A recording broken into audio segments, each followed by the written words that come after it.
Welcome back. Well, many of you folks already know the benefits of the Emeritus program through Saddleback College. Well, today we have a couple gentlemen on with the Saddleback College Foundation. I'd like to welcome Robert Barabee. Nice to have you here today. And we also have Donald Rickner. Nice to have you here today as well, sir. Tell me about the foundation in general. I think a lot of people may not even know that there is a Saddleback College Foundation, right? That's true. The community colleges have not been as active in developing their foundations as the other systems like the CSUs, the private universities. Right. But we've grown a lot over the last 5 years, and we really need the private support. A lot of times it makes the difference between good and excellent in some of our programs, and we need it, especially for our students, for student scholarships and that kind of thing. So and this benefits everyone. It does. Benefits both the scholarships and the emeritus as well. Yes. Yeah. Yeah. And it also benefits the giver because we have a lot of people who will say to us, you know, I've done well in my life and now it's time, I feel like I want to give back and help other people. And so that's a very good feeling. It's part of the joy of being in my job is that when people give gifts, they're feeling very good about what they're doing. Yeah, exactly. And Robert, how does the gift benefit the donor themselves? I mean, Donald just said us how it makes you feel and all, but it benefits in other ways, right? Well, one thing, the tax laws are been put in place to encourage people to support charities and nonprofit organizations. So there's lots of different ways to make gifts, and there are a lot of benefits to the donor. My role at Saddleback is to work with our donors and our advisors to determine the best way to make those gifts. For instance, a charitable gift annuity is a very common gift. This is where a person makes a gift of cash or securities and receives income for life, and sometimes the rate is pretty high. For instance, I worked with a gentleman who moved into a continuing care community.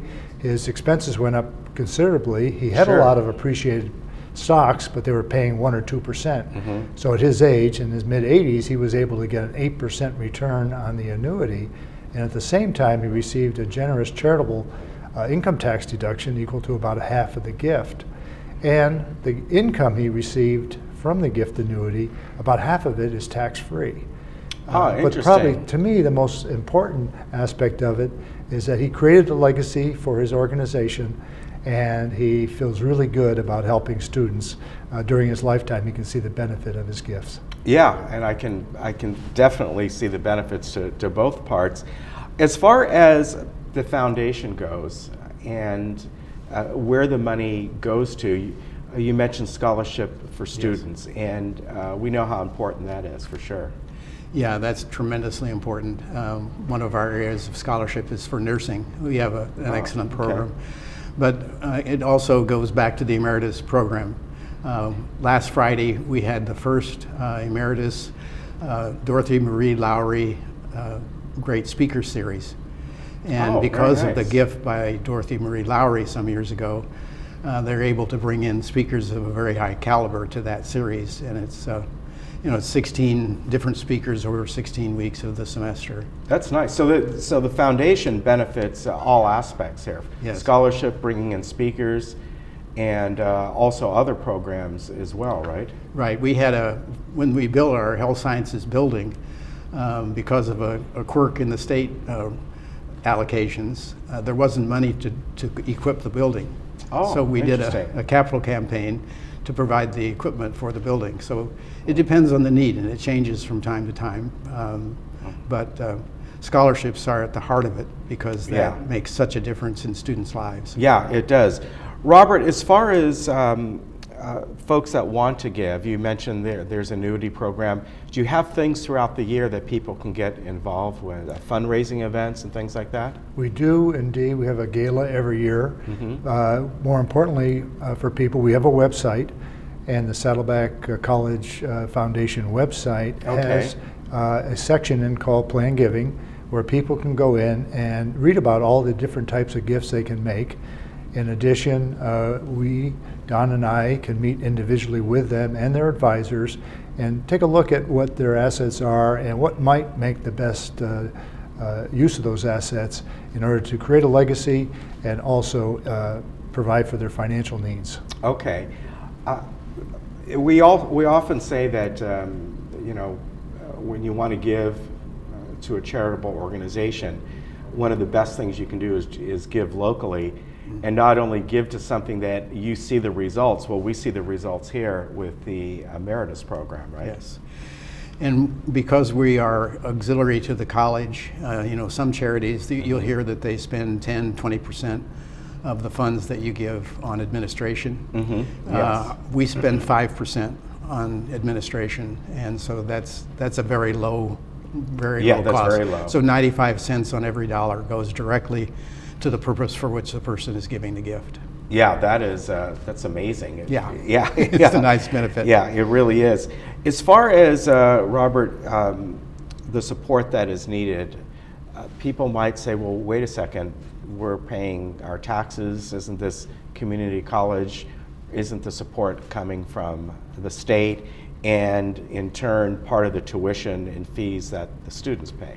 Well, that only goes so far. Yeah. And as Don mentioned, the extra things that we can offer students, or a lot of students have tremendous financial needs. Mm-hmm. They're coming back into the educational process, and they just don't have the financial support to do that. Mm-hmm. And there really aren't any public support available for that. So we make the difference when we offer scholarships. There were over $700,000 in scholarships awarded last year. Wow. From 308 donors, and I think over 400 students received some type Wow. of scholarship. In fact, And I read it includes veterans coming back. Mm-hmm. Veterans get veterans benefits, but they only Sure. get 4 years of benefits.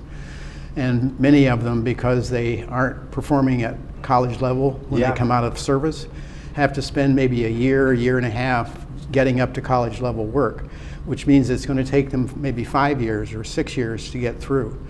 So if they have scholarships, which we provide many of our veterans, we serve about 1,300 veterans per year at Saddleback, and so we provide scholarships to help them so they don't have to use all their veteran benefits at our place, so they can save them for their upper division work, which is going to be more expensive. Yeah, that's true.